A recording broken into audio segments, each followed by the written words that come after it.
welcome to URBONUS podcast. I'm the host, Donatas URBONUS, and I'm joined by my weekly partner in crime, Rytis. What's up, Rytis? What's up, Donatas? What's the crime here?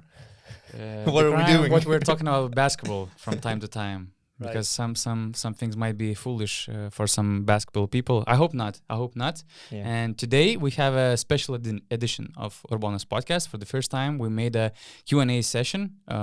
Since Friday, we were waiting for your questions, and I'm happy to say that we received around 50 questions through a very different platforms from YouTube, for YouTube community, also our personal Twitter accounts, BasketNews.com Twitter account. So we're really, really thankful for all these questions. I was actually worried that we might not get enough questions for us to have a decent podcast. So I really didn't know what to expect, but we launched our posts on Twitter. Also, BasketNews.com shared it, and of course the YouTube comments. And all of a sudden, we have loads of questions, and we still have to choose which ones we can cover. So. Kudos to everybody, and thank you for helping us with our podcast. Yeah, due to time limitations, we tried to choose something around 10 questions. We will have 10, let's say, more serious questions, and then 3 for the overtime. Yeah, some for fun. But obviously, this is a sign that we should do Q&A sessions maybe more often in the future. Yeah. If you are once interested. Once a month or once in 2 or 3 weeks. We'll see. We'll see how it goes, because right now we're sitting here, and last week there were no EuroLeague games. That was the best timing for a Q&A podcast, because we had no games. We already witnessing some postponements for this week either. So it's funny that EuroLeague actually said that they don't need a break. They're not going to stop the season for a couple of weeks, but then they are forced to stop their season at least for 1 week. Of course, this week we will probably have some games. I actually enjoyed some ACB League matches last weekend. Real Madrid against Juventud, also a crazy game in Barcelona, Barca against Manresa. So there was some basketball, and we're willing to see EuroLeague coming back as well.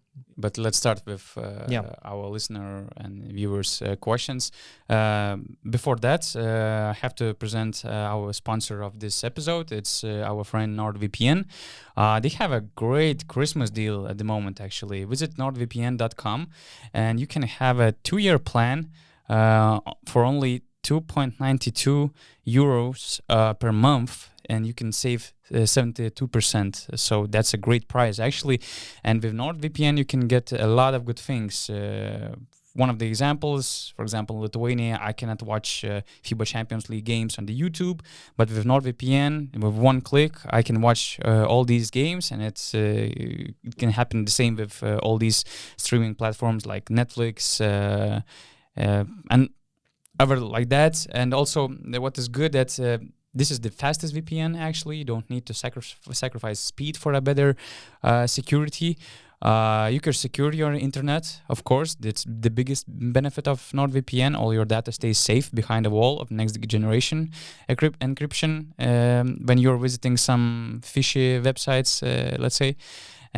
Uninterrupted streaming, privacy on the go. You can use it on multiple devices, up to 6 devices actually. So just visit nordvpn.com, check what they can offer, and it's a really good deal at the moment. You actually convinced me to renew my subscription. Oh, really? I'm happy that I have a free subscription at the moment. So, but as soon as it expires, it's really worth it. Sounds like a good deal. And especially for sports fans.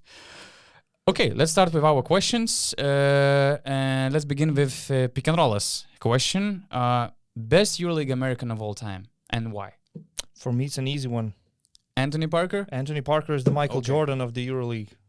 He was crowned Air Parker.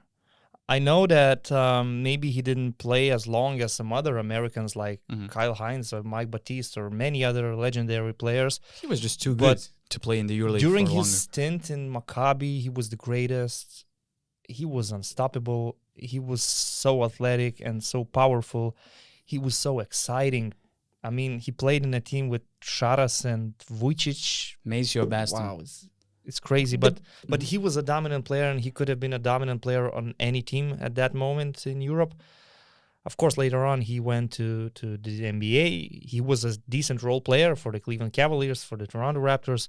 But when he was shining in Europe, it was like 2003, 2004, 2005. Yeah, 2006 even. To me, he was the best. Yeah, he's a two-time EuroLeague champion, the only consecutive MVP of the EuroLeague, and he was super efficient scoring machine because, for example, between 2003 and 2005, he was scoring 16 and 18 points respectively in the EuroLeague on 56 two-point shooting and 49 three-point shooting. And the best thing, what I liked about Anthony Parker, that he was not a selfish scorer, and all this team managed to build such a good chemistry with all these individual talents. They managed to be so good, so successful, and so fun to watch for every basketball fan. And I consider that Maccabi probably the best EuroLeague team of modern EuroLeague era since in the 21st century. Right? Just such a crafty player. I mean, he could do absolutely everything. He can be your ball handler. He can be your slasher. He can be a shooter. He was actually good on defense as well. You cannot really find any weak spots on his game. I mean, Anthony Parker, just an amazing example of a successful American player in the EuroLeague. Yeah, I remember I had a podcast with Nikola Jokic, and he admired his personal abilities. Anthony Parker was super smart, and he's already an assistant general manager of the Orlando Magic. And I also find a funny story about his two-down set play with Sharas. They killed Pesaro team in 2005 playoffs when Anthony Parker scored 20 points in the second game, and then they made the Final Four. And Anthony Parker was so excited about that play because it always set him on offense and in good positions, and it was always happened by Sharas. So that after the game, they started to make it as a like cheat code in the nightclubs, and it was like a secret, let's say, cheat code to say that let's begin the party. So there was a good party after that game in Pesaro, I think. And let's not forget that his sister is Candace Parker, a two-time Olympic champion. What a family! And she's working right now on TNT, covering the NBA. She was an amazing basketball player. And she's also an amazing basketball pundit, so what a family, really. By the way, there's a Twitter account to follow, our Lithuanian, let's say, colleague Darius Garuolis, and he listed most points scored by American players in the EuroLeague. And we can find Mike James on the top with 2,954 points. Kyle Hines is second with 2,880. Then there's Marcus Brown, another great American player in the EuroLeague, J.C. Carroll, and Mike Batiste. But that's a great list, actually. But what I hate about all these stats right now and all these records, that is so unfair. Since the EuroLeague changed the format, the regular season format, all these guys made the top of these historical lists just because they're not playing, let's say, 10 games like it was before, but they're playing 34 games at least without the playoffs. So it's just so unfair to make all these... I don't pay too much attention to all these records and lists, to be honest, purely because of those reasons. I mean, we know how good Anthony Parker was, and I don't really care where he is on all-time scorers list. Okay, so the second one comes from Cesare Milanti, and also Mantas had a similar question. Rytis and Donatas, if you had to choose a starting five and a coach to play with a new and imaginary EuroLeague 2021-22 team, who would they be? Remaining realistic, Mirotic, Dekolo, Micic, and Tavares together don't count. Yeah, of course, it's easy to build a starting lineup with superstar players, picking all the greatest players right now. But it was difficult to remain realistic, because what is realistic? I tried to be realistic, thinking about availability of these players. Would it be possible to sign them, let's say, next summer, having a decent budget? Having a decent budget. I'm not saying unlimited budget, but a good budget that allows you to compete with the Turkish teams, the Spanish teams, and the Russian teams for these players. So I was trying to be realistic. I don't know how realistic this is, to be honest, but my lineup would be like this. First of all, my idea is to play switch-all defense, to play modern basketball, to have good spacing, to have players that are able to shoot the ball in every position, but also can deliver a lot of physicality and defense. So I had to start with Lorenzo Brown as my point guard. Vasilij Micic, I listed him as unrealistic in this scenario. So Lorenzo Brown, I would say, of course, after this season in Kazan, he would be an expensive player, but he wouldn't be an impossible player to sign. So he could be my point guard. He proved to everybody, I believe, this season that he can actually control the team. He can be the floor general, and he also has great defensive abilities. That was actually the main issue in Fenerbahce and Zvezda, that because there was a feedback that Lorenzo Brown cannot involve other players. Not an issue in Kazan. Watching Unix this year, and you cannot complain about his floor. Just a great point guard, so I pick him. Then for shooting guard, as you know me, I'm a fan of those pure shooters, players that are listed as sharp shooters.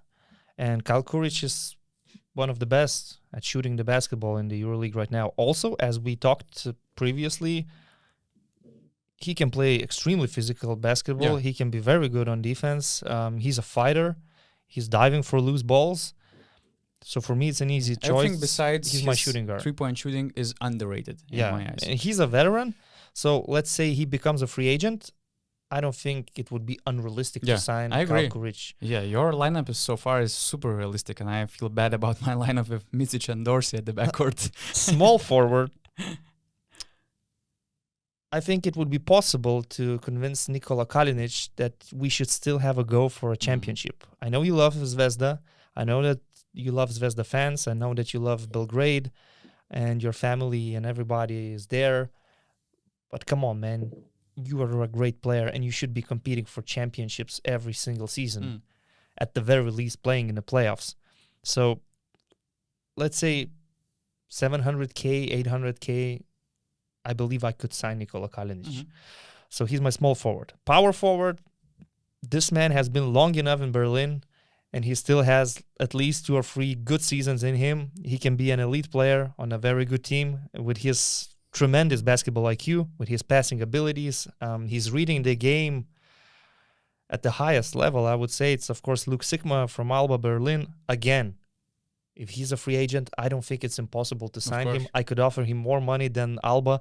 If he's playing in Alba, that means that he's really possible target. I know he loves Berlin. I know he loves being there. It's a great environment, but I could convince him to join my project. Especially if your project is in Barcelona, for example. So at center, I have Lorenzo Brown, so it would be a shame not to sign John Brown as well. I was thinking whether I should go for Kyle Hines or John Brown, because both would fit my idea of switch all defense. But John Brown has more to offer on offense. He has a good mid-range jumper. He's a good pick-and-roll player as well. I can shift him to the power forward position in some lineups. A lot of possibilities when you sign a player like John Brown. Again, of course, his value is increasing right now, but still I wouldn't see him as an impossible target. So this is my lineup, and the coach, Andrea Trinchieri. That's a good project for, let's say, top 8 contender, the team which... With some ambitions to actually fight for the Final Four. Of course, this is the starting lineup. I would need to build a proper roster. I would need to have a bench and a lot more details. But I would love to watch this team playing. So this is my idea. What's yours? You had a great idea of joining all Browns in one lineup. All-time Brown I think lineup includes Lorenzo Brown, Bobby Brown probably, Marcus Brown, John Brown, and we need one more Brown. We need one more Brown, man. Was there another one? Either a power forward or a center, because we can switch John Brown in these positions. It's tough. That's a tough one. Have to think about it. Maybe we'll. But it's already a great lineup. Yeah. I have more expensive lineup, actually. I was not so realistic because I had Vasilij as my first pick. I know that he has only NBA out next summer, but the idea of Vasilij Micic is that I would invest the most money, first of all, for the head coach, but talking about the lineup, I would invest in guard. And especially now, point guard market is really bad in the EuroLeague. It's so hard to find a good, solid point guard for the EuroLeague team. So Vasilij Micic, Lorenzo Brown is also a good example. Good floor general, which could run your team. And next to the floor general, I would love to see another scorer, splasher like Tyler Dorsey. He's still very young. He's 25. I cannot say that he's already elite. I cannot see that he would be unaffordable. But he's really great. He's promising. He might be the next, let's say, big thing in the EuroLeague for many years to come. Nikola Kalinic was also on my list. I love foremen who could stretch the floor. So that's why I have Sasha Vezenkov on my lineup. He's also not very expensive. I think it was reported that he gets around from 700 to 800 euros in Olympiacos. And for a center, to have a good mobile defensive center who could also use his post-up skills, who could be also very beneficial on the offense, I would love to see Brandon Davis. He's also the player from the top shelves, but let's say he's after Tavares, after Milutinov, after Jan Vesely. So he's still not at least the best big man, or like Tavares, which was mentioned by Cesare. And who's coaching these guys? I'm taking Šarūnas Jasikevičius, my friend. Okay, I'm kind of disappointed by his COVID remarks. I made this roster before I heard what he said, but if I'm building a team which will have less talent than the other teams, I trust this coach because he improves his players. I don't think that any team with Vasilija Micic on their roster will have less talent than I know. And don't you think that, I mean, if you suggest this idea to Vasa himself, he might be against it? I'm not asking Vasa what he thinks about my lineup. I'm just ordering him to play for my team. Is the best coach for Vasa to be the superstar that he is right now? I mean, Vasilija Micic is not Mike James. He I could play. And I mean, Šaras is super strict, but the same example fits to Nikola Mirotic.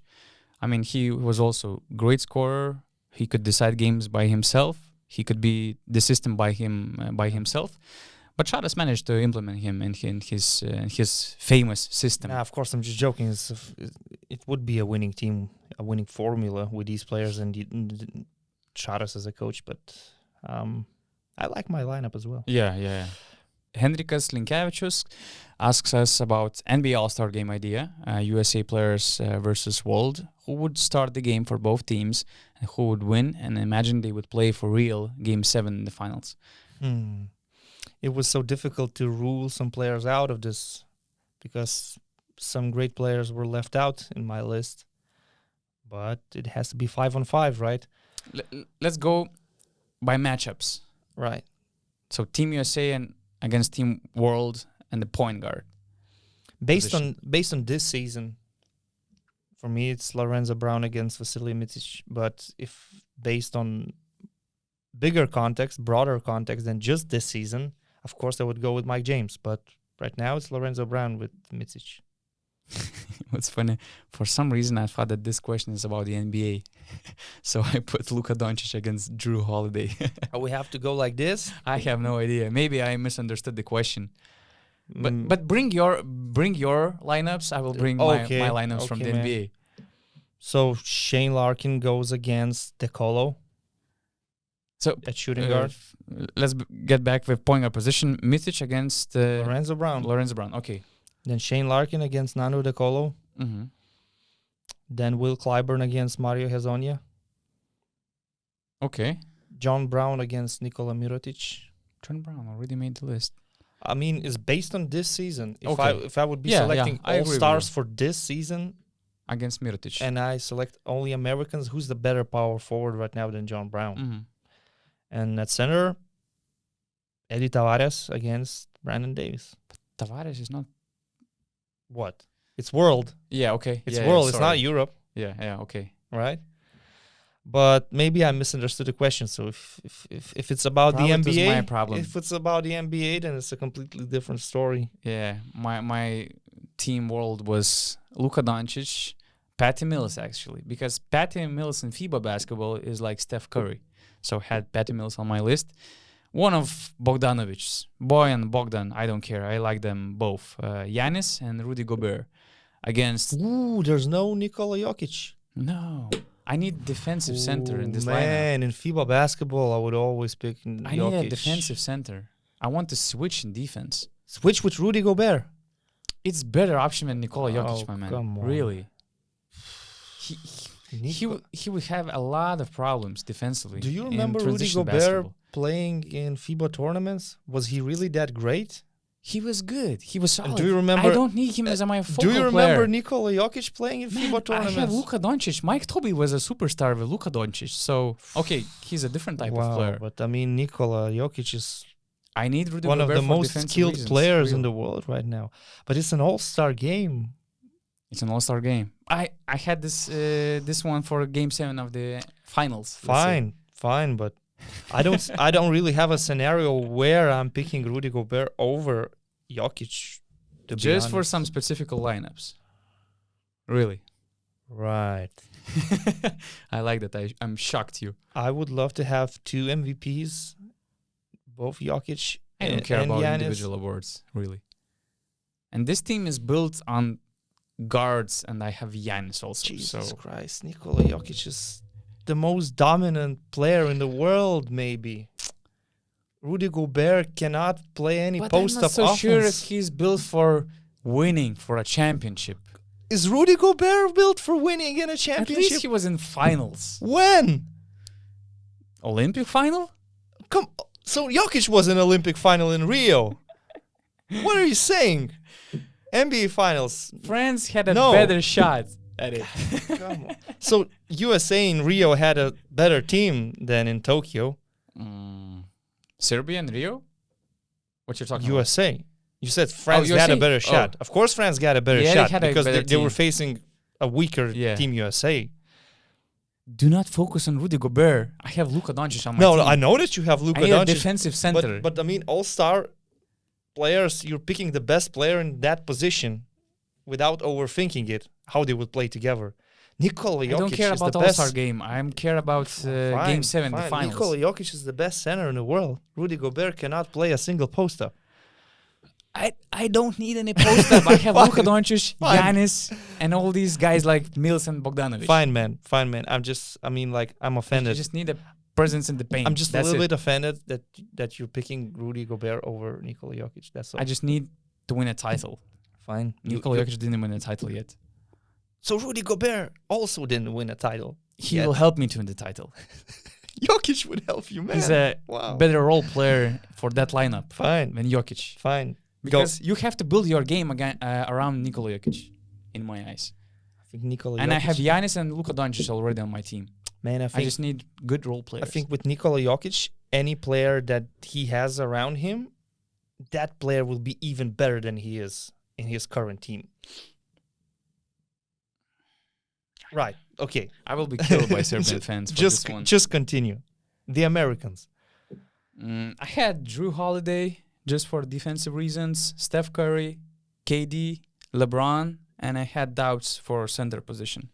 But I took Draymond Green just to put that, let's say, mobile lineup on the floor. I like what they did in the previous Olympics. I don't have nothing to say.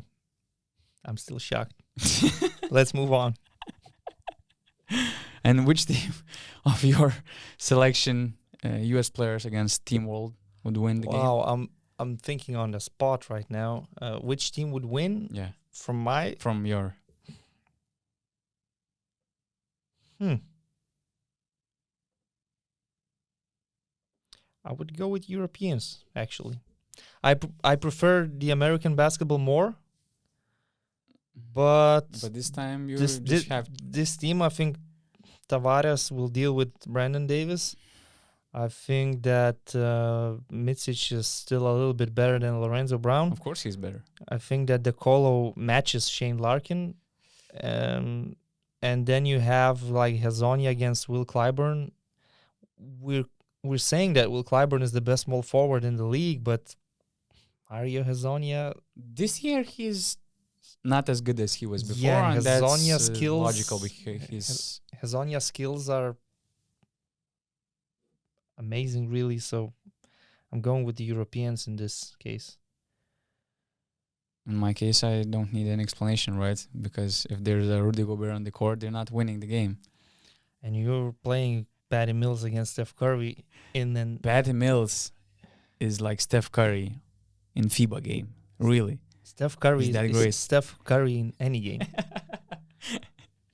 I'm not discussing Team USA ability to win that game. I still have them in this game. Kevin Durant and LeBron James. Of course. No, they're good.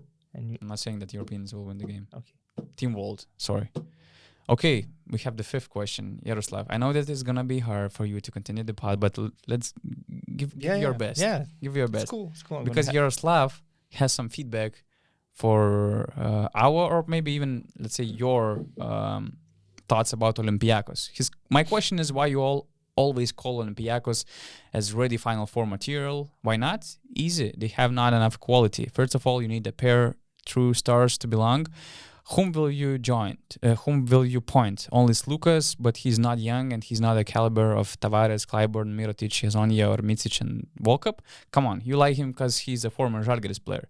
Dorsey, Vezenkov, Shaq, they are good, but every team in the competition has a couple of such. So Reds will be in the playoffs, I am sure, especially meaning their excellent start, but Final Four.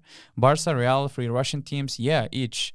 Yaroslav is high on Russian teams. Milan and even Efes have more chances to travel to Berlin, in my opinion.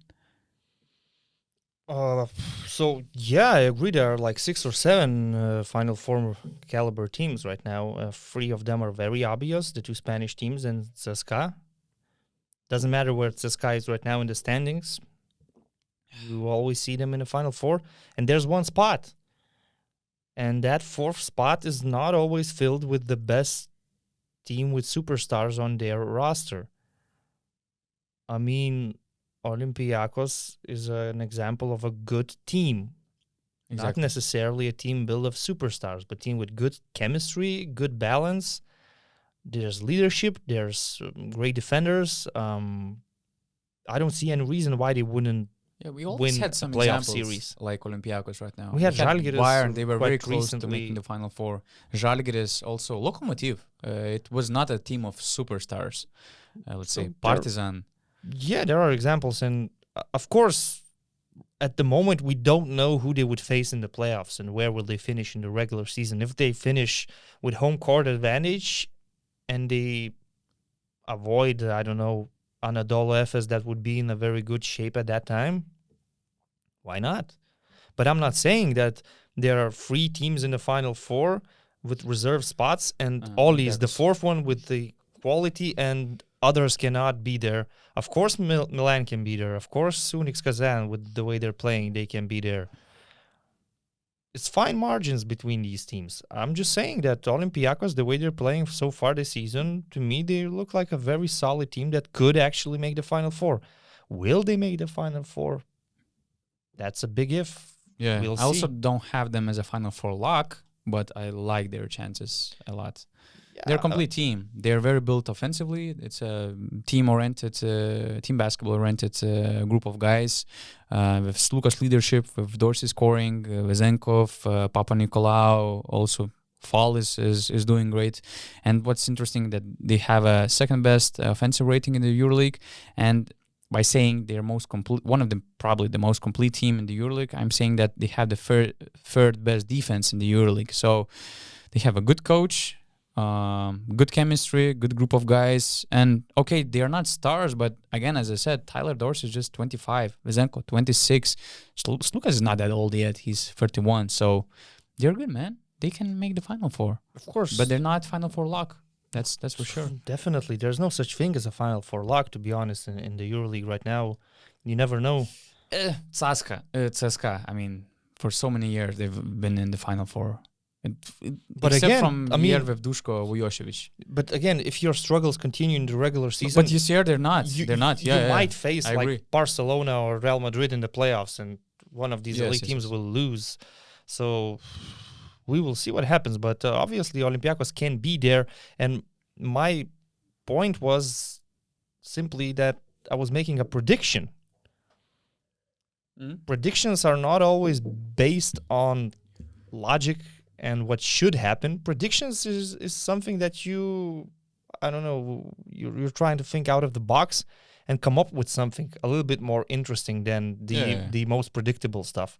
So my prediction was that Anadolu Efes will not play the Final Four this year, and Olympiacos is the team that could actually be there. I'm not saying this is a guarantee. I'm not Charles Barkley. Okay, Marius Rutkauskas. Hi, could you two name a player for every EuroLeague top 8 team at the moment, which you would add from the top 9-18 teams to improve the chances of winning the EuroLeague? Thanks. So Barcelona. Who would you add? Because I was thinking about, for Barca, I need some defensive presence on the perimeter. Some player who could also play low post basketball, who could also make a 3-pointer. And I was thinking about Nikola Kalinic, actually. Giannis Papapetro was also on my list, but I prefer Nikola Kalinic. Too easy. Nikola Kalinic, we know that Rytis actually wanted him, so it's a very easy choice. It seems that they're not signing Gabriel Deck. Mm-hmm. So Nikola Kalinic, if there would be an option, yeah. Real Madrid. By the way, kudos to Real. I mean, signing Gabriel Deck and they signed Yabusele to a 3-year extension. That's amazing job in January. That's a way to start 2022. I don't really know who Real Madrid need. They have such a deep roster. It's just a matter of everyone being healthy. However, we're seeing Yabusele in some games playing like 35, 33 minutes, and we're seeing that Anthony Randolph is just not the same yet after an Achilles injury, and Trey Tompkins is also dealing with some issues of his own. So I would just add Luke Sigma for team chemistry, and he would be a player to take some minutes from Yabusele, and he could fit the system. The way Pablo Lasso is playing, he needs players that can pass the ball, he needs power forwards that can stretch the floor, and Luke Sigma ticks all the boxes, so I would add him to the roster. I would like to see a game changer for Real backcourt, because I like all these players, but I don't see, let's say, any elite player in their backcourt. Elite, I would say, as a game changer. And as a game changer for this Real roster, I would see probably Nando De Colo or Mike James. Just someone who's better than Nigel Williams-Goss, Thomas Hurtel, or Fabian Cozer, Rudy, Sergio Llull. They're great guys, but some of them they're just declining. Some of them they're not meeting the expectations yet. So to improve their chances, they're already very good. But what I'm afraid of, that when everybody was healthy in Barca, they were struggling to beat Barcelona. So I need some improvements, not just a role player to make the bench deep. This task is kind of unfair because we get to choose from Vesely and De Colo. These are playoff players. They would upgrade any top 8 team. So I actually tried to make it realistic. Avoid Vesely or De Colo. And I was picking from teams like Alba, Baskonia, or Zvezda, Panathinaikos, and others. Rules are rules, so I get it. I get it. I'm just saying that. Olympiacos. What do you have for Olympiacos? Well, I think they need a shooter. I've been saying this for quite a while, that they need a good shooter. I'm just thinking who could be the guy, and I'm going to say another player from Alba Berlin. Okay, Marcus Eriksson. Marcus Eriksson. He's a good shooter. He has size. He can play as a shooting guard, as a small forward. And you would not expect him to play like big minutes in a team like Olympiacos. You just need him to be there to make a couple of shots, play like 15 or 16 minutes. In some games, he might be a game changer. In other games, he might stay a little bit silent, but I could see him playing for Olympiacos. I like their backcourt. I'm not so sure about their centers, but I also wanted to add some skill to their forward position, and it also covers the checkpoint of having another guy who can make a free, and I want some skills, so that's why I took Simone Fontecchio. I think that he's a very good team-oriented player again, and he would really fill this roster in a very nice way. Yeah, fair enough. Zenit. Zenit it's difficult because, okay, if Shabazz Napier is on board, I'm okay with the point guard position. If he's not, I would take Elio Kobo, Scottie Wilbekin, for example, just to add some point guard scorer, which Xavi wanted before the season, signing Shabazz Napier. But if we have Shabazz Napier, I'm thinking about frontline players. I couldn't find a star player for the frontline, so I took skilled big men who could fill both power forward or center positions, and I'm thinking about Augustin Rubitz or Luke Sikma. Obviously, at the moment, without Shabazz Napier, they need creativity. So the easiest and most obvious decision would be to bring Nando De Colo there. Yeah. Which would solve a lot of problems for Xavi Pascual. But I went the same way as you, and I wanted to add another power forward. I could move Jordan Mickey more often to the center position. I would have more options. Maybe Zubkov and his minutes would suffer. He's doing a great job. He's a decent, solid Russian veteran, but I would simply bring back Will Thomas. Yeah, I was also thinking about that. He was a great fit for Zenit and Xavi Pascual. I think that it was just a bad divorce for both sides, because just like in real life, when sometimes bad divorce happens, sometimes these two pieces have to come together again. And that would be a perfect fit, because I don't see Will Thomas being very happy in Monaco, and I see that Zenit, they're missing player like Will Thomas, actually. Bring him back. Unfortunately, the transfer window is over for maybe for the next year. If Will Thomas won't be in our fantasy scenario, okay, he's coming back. Okay, I'm good. Unix Kazan. They need a center. They need a big. They need a center that could be mobile. I had a couple of suggestions. Actually, one of them was Josh Nebo, but then I thought about Josh Nebo still making those silly mistakes on defense. Rookie mistakes. And I picked another center again that doesn't have that much experience, but I don't see that many flaws in his game. No, it's Steven Enoch from Baskonia. Enoch is having a good season. He has a lot to offer on offense as well. We're not talking only about defense, but he's a center that can shoot the ball. He is very efficient in the paint. So I could see him playing for Kazan, improving that team. Yeah, I took Jan Vesely, actually. A bit unrealistic scenario. Rules are rules, but I was thinking about Jan Vesely. Also, I had a wild scenario with Donta Hall, because you can just imagine the team flying with Donta Hall, Mario Hazonia, Lorenzo Brown, Vorontsevich on the floor, for example. That would be a great lineup. Yeah, of course. Again, Vesely is the obvious choice. So, of course, Vesely is a better player than Steven Enoch. But again, I respect your choice. I understand your players besides exemptions, Vesely and Nicolo. Milan.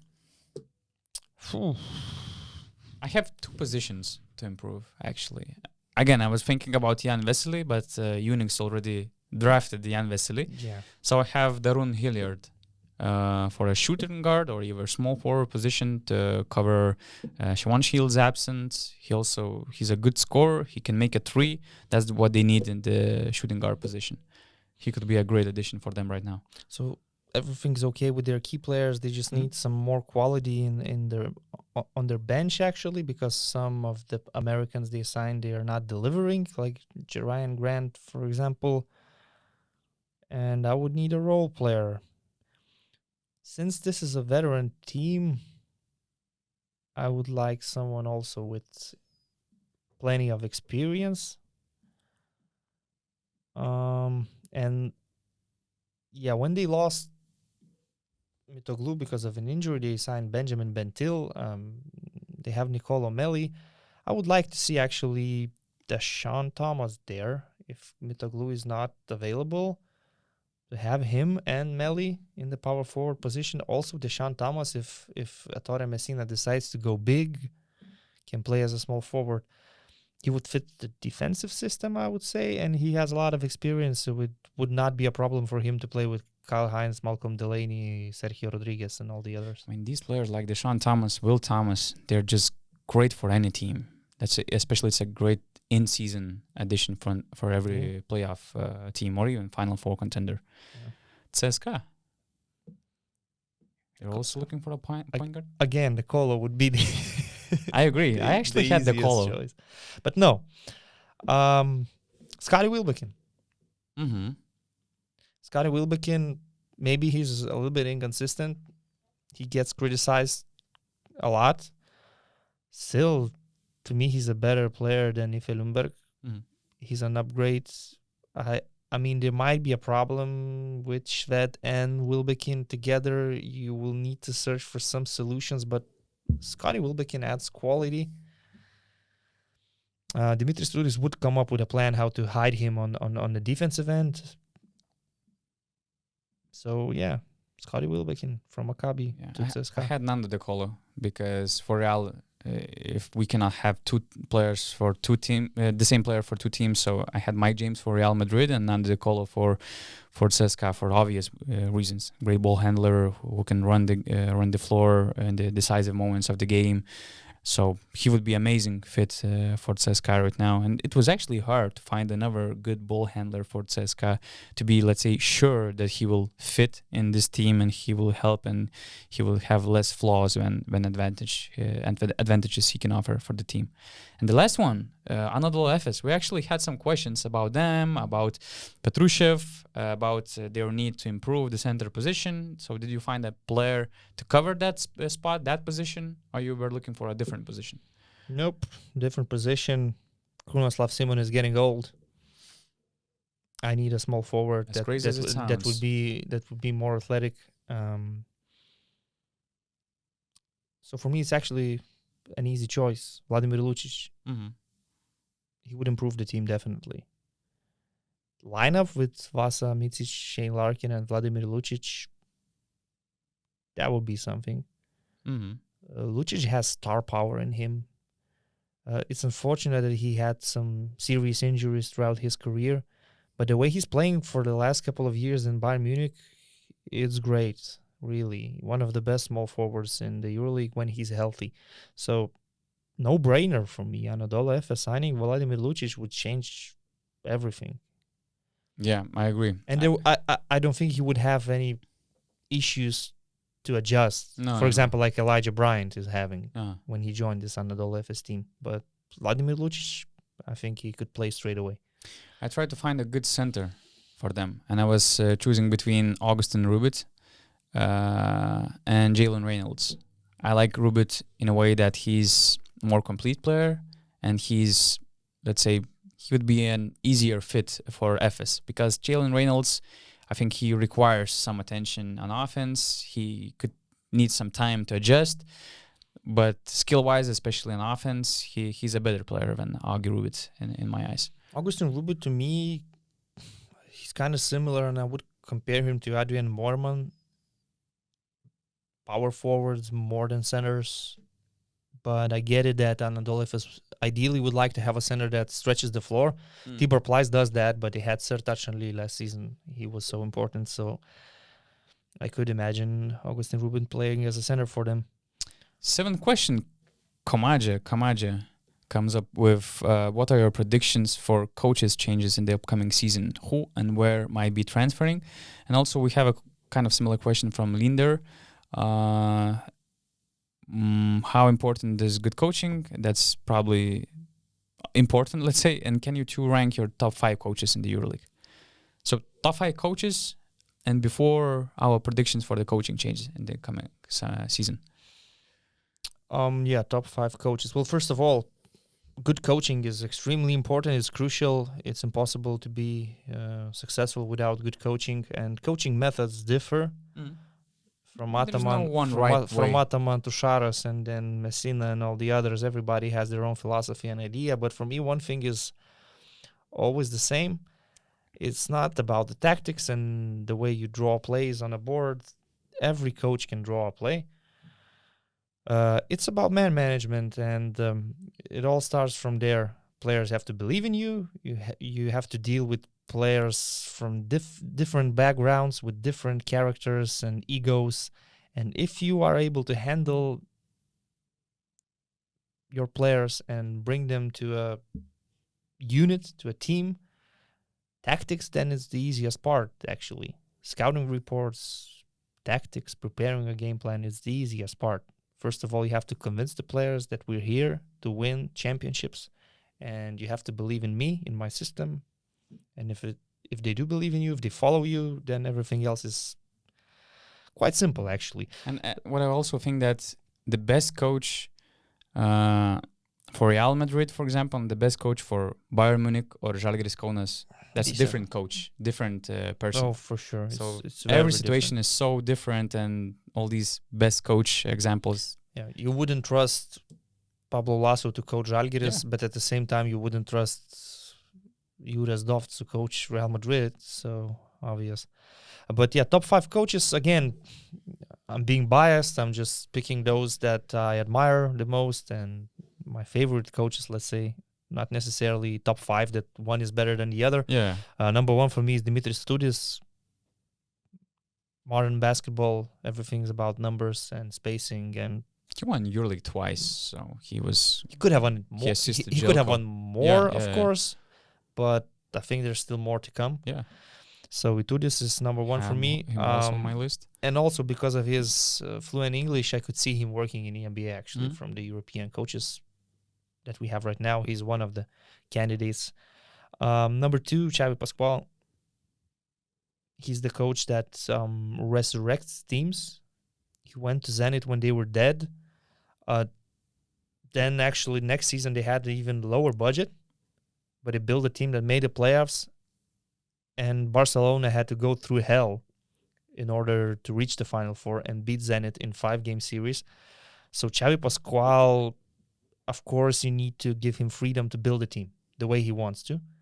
But when he has the tools, he's a genius. He's a basketball genius. So number 2 for me. He's a game changer. That's for sure. Number 3, Pablo Lasso. I just love him. I love the way Real Madrid's playing. I'm not so sure if Pablo Lasso would be successful in a different environment, but he's in Madrid for 10 years already, and he's going to stay a lot longer. He's building a dynasty. Real Madrid is the best organization in Europe, in my opinion, because they can afford to sign players for 5-year contracts and also make money from buyouts. And Pablo Lasso says he's a romantic because he loves beautiful basketball. He's allowing his players to improvise. If you're hot, if you made 2 consecutive 3-pointers, no one's going to judge you if you take an off-balance shot like Sergio Yul or Rudy Fernandez does. And Thomas Hertel, for example, he's enjoying playing for Pablo Lasso. Yeah, you mentioned man management. So Pablo Lasso is the best definition for a good coach for a man management. He's good for Americans. He's good for Europeans. He local players speaks Spanish, as well. speaks English. He involves all these young players. 20 youth team members were involved in Real Madrid's main roster. And he's so calm. 10 years. I mean, of course, sometimes he gets technical fouls. He can fire up very quickly. Usually he's so calm. Of course, this comes with experience. But Pablo Lasso is a great character. So number 3, number 4 for me, Charas. It's all about the system, about the rules, about the principles.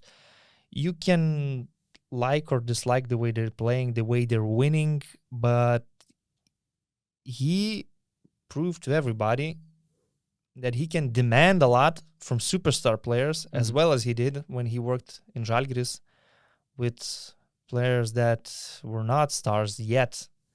He made them actually stars. So he did an amazing job with Zalgiris, and of course, sooner or later he will win the EuroLeague. Yeah, and he already did an amazing job with Barca in his first year, reaching the finals, winning the Spanish League, Copa del Rey as well. So it was a great success for him. And Etram Messina ends your top 5? Because I have him on my list. Could be out of respect. For me, it was mostly it's out of respect. The culture he brings, the culture he builds on all of his teams. The way how, talking about man management, the way how he improved in this area. And again, the 5th selection, actually Messina was my 5th selection in this top 5. It was really hard because there are a lot of coaches very close to that top 5 line. My 5th selection is Messina's compatriot, Andrea Trinchieri. That was the first name. I mean, the charisma and sometimes arrogance is really a lot of times is really spectacular, but it's so entertaining. And what's he done with Bayern Munich and previously with Bamberg? It's amazing, and you just want to see him with an elite team actually to compete for a championship. There is this question mark whether Andrea Trinchieri would be successful, let's say with Barcelona or CSKA. But in my opinion, he would. He would find a way to win with superstar players, as well as he's winning with some role players and some veterans right now in Germany. Unfortunately, he's under the contract until 2023. So if we go back to the first part of the question about our predictions for coaching changes in the upcoming summer, there is a short list of coaches who are under the contract. Lasso, these coaches will be signed. They are signed until 2023. Lasso, Jasikevičius, Itudis, Xavi, Ataman, Trinchieri, and Privtis. Also, Djordjevic was signed until 2024. All these coaches are on an expiring contracts. Messina, to my surprise, Bartzokas, he's also expiring, but probably you'll agree that there are no reasons to believe that they should leave the job, unless, for example, Bartzokas will get an offer from CSKA. Then we have Perasovic, Sasha Obradovic, Radonjic, Zdovc, and Israel Gonzalez on expiring contracts. I'm just not so sure about Radonjic. But my guess about the coaching change is Yanis Feropoulos. He's also on an expiring contract. And I like Yanis Feropoulos. I don't think that he's the main reason of tough Maccabi stretch or disappointing experience in the previous season. But I just feel that I'm not sure if the board in Maccabi will be united enough to believe in Sforopoulos' project. I just think that the easier way for them will be change the coach, and also for the sake of fans, for example. Unfortunately. Who would you see replacing I have no idea. I have no idea, really. Mm. A lot of depends on who will be free on the market, because you never know. All these contracts. You didn't mention, I believe, Neven Spahia was his situation. Oh yeah, I don't remember. Baskonia, I will Google it quickly, but usually all these mid-season coaching changes are based on. He might be. Just a second. Because Baskonia might be signed for the next year too. Could be looking on the market as well. Mm-hmm. Okay. But still, Maccabi is the obvious one. Until the end of the season. Okay. So Maccabi, they will make changes. Baskonia, it's also very likely that it will start from scratch with somebody. Maybe Perasovic will come back, It's Ivanovic, Spahi, and Perasovic. They cannot sign anybody else because they like all these strict coaches. They had Pedro Martinez. And of course, if Perasovic will continue doing what he's done with Unix, there's no reason to fire him. Yeah, I would like to have Sforopoulos in Kaunas, for example. That would be an ideal. Yeah. Okay, the eighth question. Lucas G and Stratos Huvardas also had a similar question. Three things which could be done to make EuroLeague more interesting. Can you start? I'm still addicted to my Netflix idea, so I would make a Netflix docuseries. Before telling my three things, I have to say that I already like the content. I like the product on the court. Every game matters, the quality of the game, the intensity of the game. It's just amazing. So I want to improve what's outside the court. So it's Netflix docuseries. I would also change the way EuroLeague works with the social media, with the content media-wise, for example. I would improve that area a lot. I think that they need some more engagement, more attention from the fans worldwide, and working with on these platforms.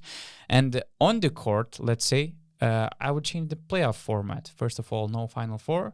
Playoff series from 8 finals. Yeah, we already discussed my ideal regular season format with 5 teams advancing to the quarterfinals.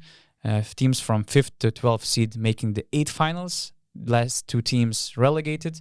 And since the 8 finalists to the final series, I would have a playoff format of best of 5, something like that. Yeah, these are good ideas. I could add something about basketball rules. Mm-hmm. I would liberate the flagrant fouls I would go with the NBA approach, a clear path foul, or if it's an unnecessary contact to the head area, something like that, an elbow, something that is really unsportsmanlike, because some of these calls are ridiculous. I agree, completely agree. Someone's just trying to stop the fast break. It's not a clear path foul in the middle of the court, and you're giving the flagrant. So I would change these rules first of all. Another thing, I would add the ability to call a timeout on the court. Again, NBA has it for a lot of years. It gives you more buzzer beaters, game winners, and more opportunities to win the game in the last seconds, and more value to your timeouts. You need to save the timeouts. And again, it eliminates the scenarios where somebody misses a free throw on purpose because there's a second left. You're, let's say, up by 2.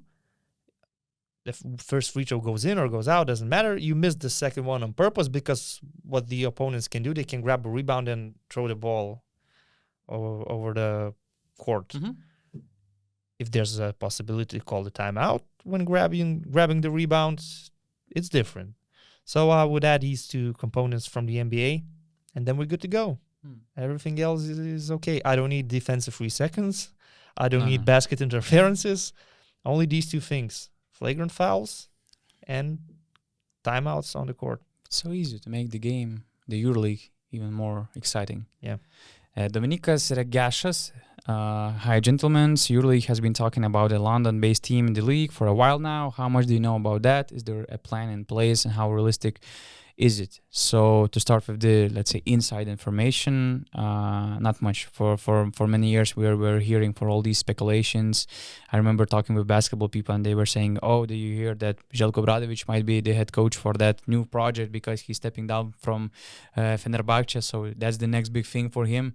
Oh, did you hear that Mauricio Herdini will run that project? Oh, it sounds very exciting, but more or less it's one of these conspiracy theories like about COVID or 9/11. So just it's a big myth. Yeah, it's a big myth. Team in London is a big myth. What is a big myth is also Gediminas Žemelis, famous businessman in Vilnius. He's ready to launch a new project in Vilnius. It will be for the next season or for the season 2023 and 24. It's not fully clear yet. Okay, he's launching a new team in Vilnius, but I heard a rumor that there was at least a brainstormed idea of starting the team in Vilnius, but for example, in a long-term scenario, playing EuroLeague games in London. In O2 Arena? I don't know. But just in London. I don't know, man, about basketball in England. When you bring an NBA game there, you can fill the arena. NBA tried it. It worked. But to have a club out of nowhere that's playing in the EuroLeague, first of all, you would have to explain to all the people in London what's the EuroLeague and why you should go there. Unless you focus on immigrants. But you would have to sign big names immediately. Of course, you need immediately. There's no time. From the first season, from the very beginning, you need to have big names, very big names, and it's not only about Željko Obradović. I need NBA names, actually. You need NBA players, right?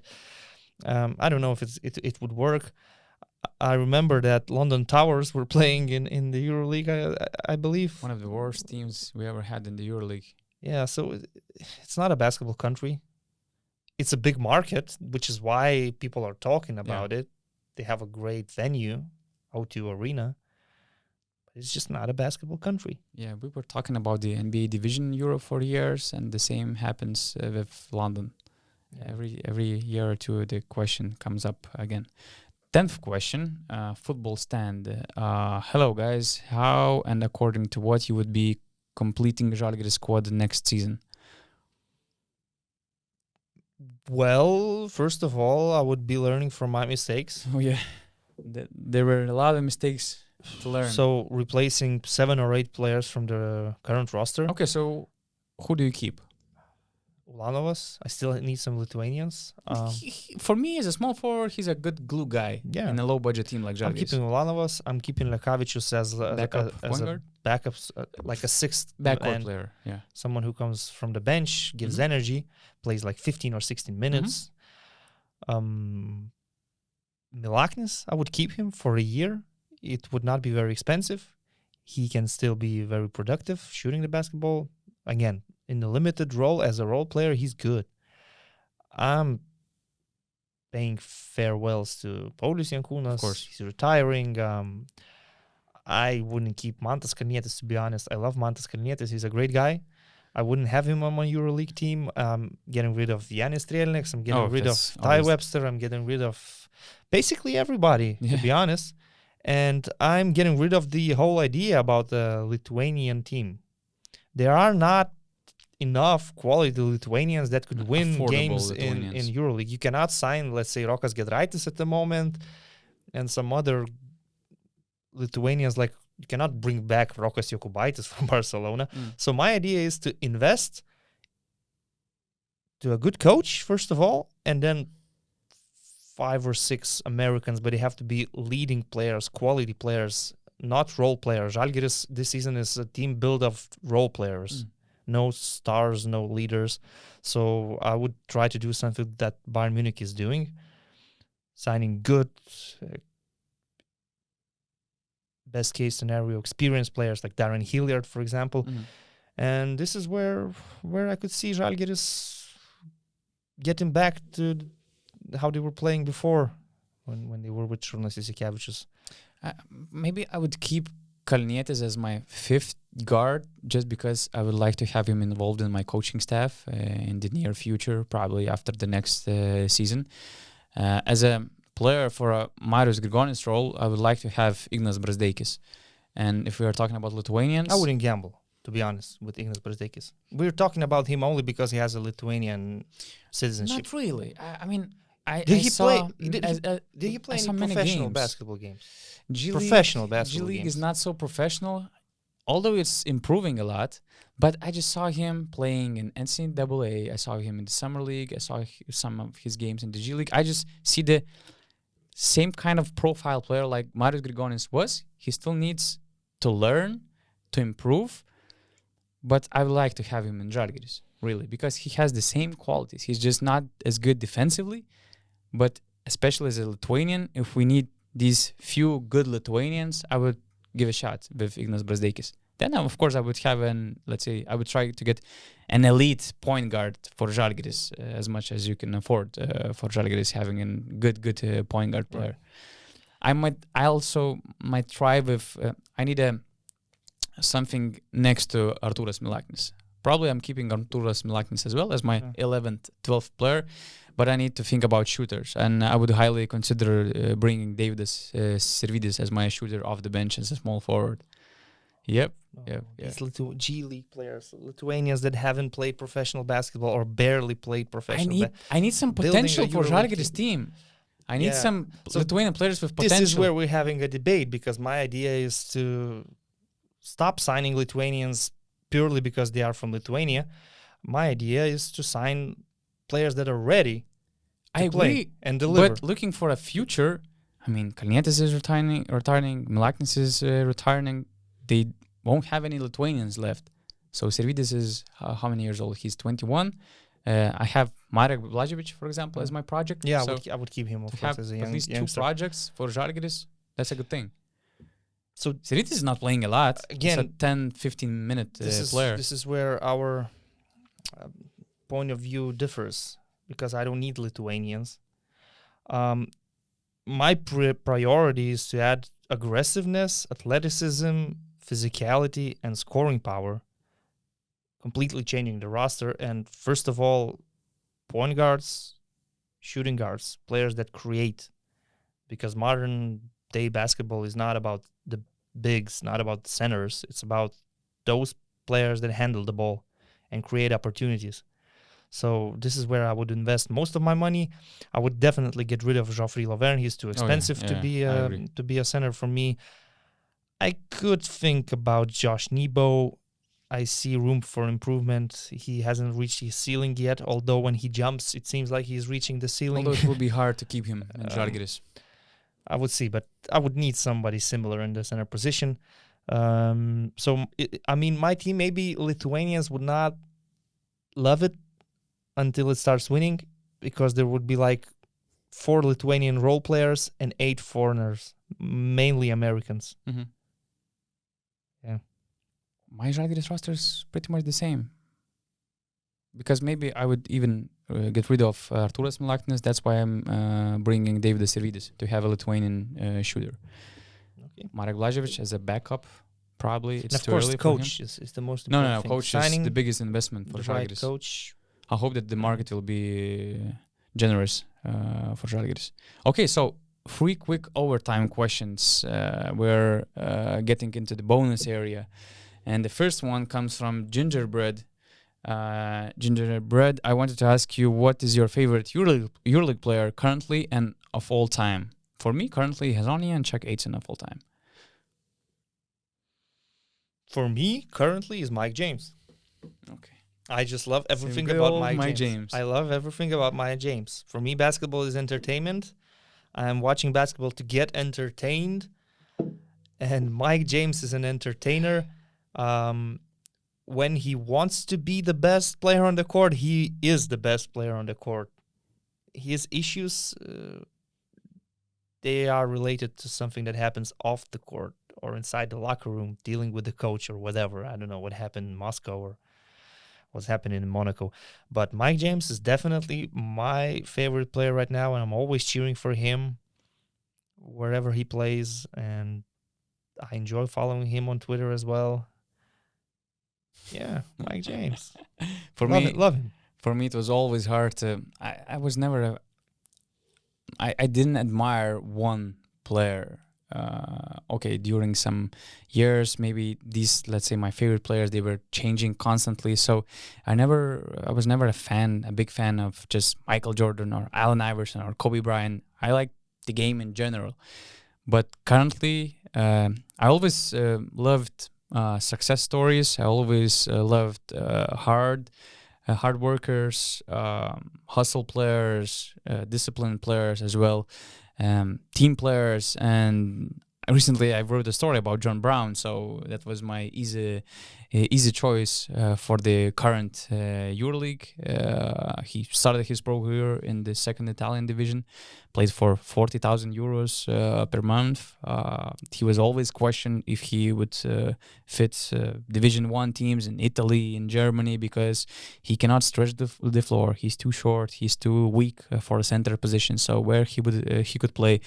And a lot of people passed on him because they just couldn't find him in the position on the court. And but as people close to John Brown said, that you don't have to find his position on the court because he will find it. And he finally found it, and he finally got a chance and on a higher level. And in Unix, he's just shining, and he's the biggest reason why Unix are so successful this year. An all-time favorite player? As I said, for me it was always difficult, but I thought... Just say something. I have to say that I'm not proud of this story, but if I was as close to be as that kind of, fan of one player, probably it was Šaras, because I had his jersey from Garūnai market, of course, and I actually had my hair colored in 2003 or 2004. Yeah. Because he was a golden boy by that time. I was 11 years old, so yeah. I made that mistake. But I looked good, actually. I got a lot of good words from girls in school. I can imagine that.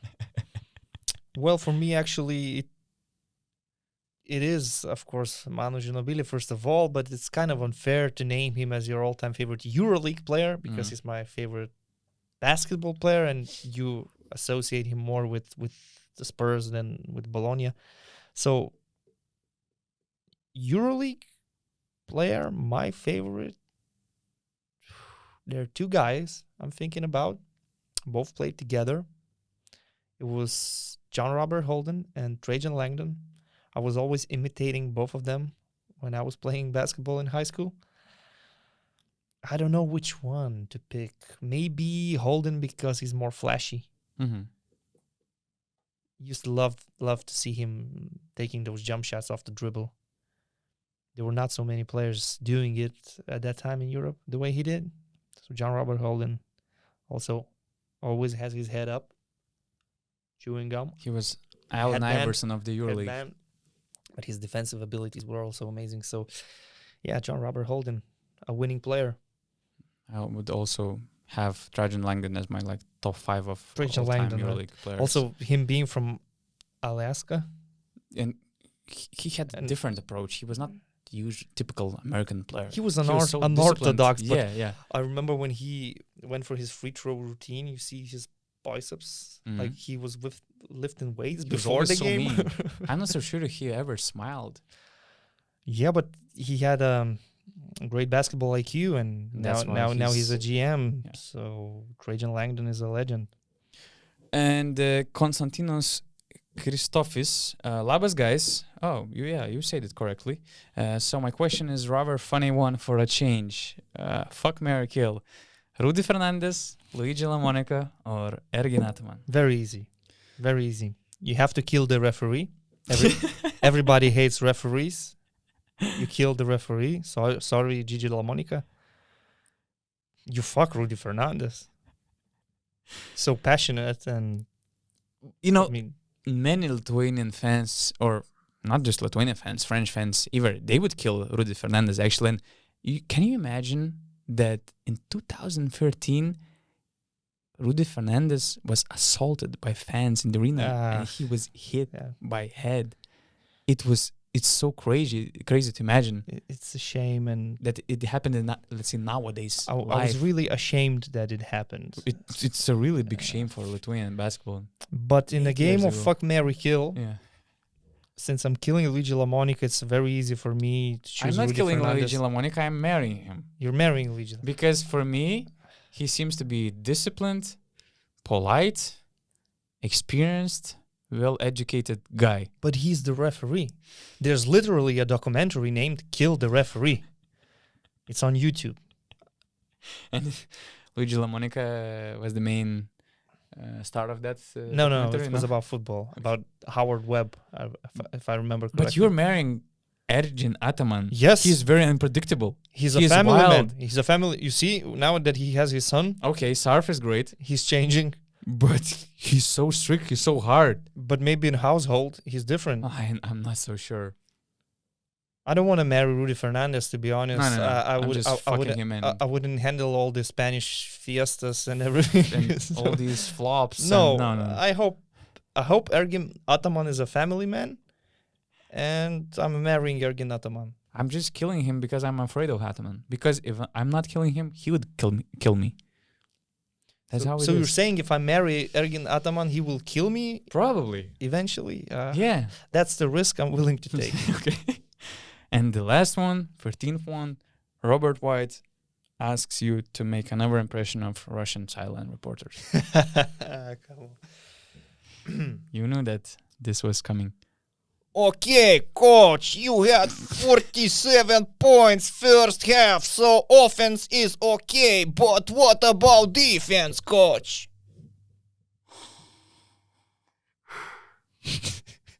Okay.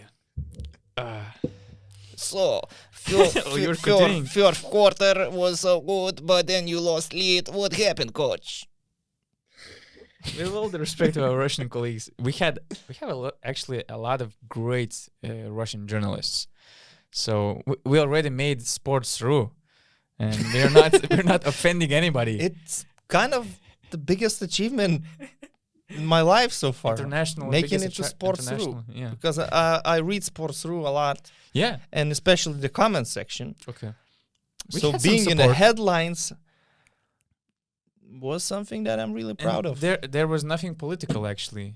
You're not making impressions. Only basketball, sports, and some comedy. Yeah, comedy is good. So, okay, that's all, guys. Yeah, we all had enough of this. Thanks a lot. Thanks for watching. Rytis Vyšniauskas, Donatas Urbonas. Follow us on all the audio platforms, actually. He picked Rudy Gobert over Nikola Jokic. Yes, that's what I did. And I'm waiting for all the hate from Serbian fans and Rytis fans as well. See you next time.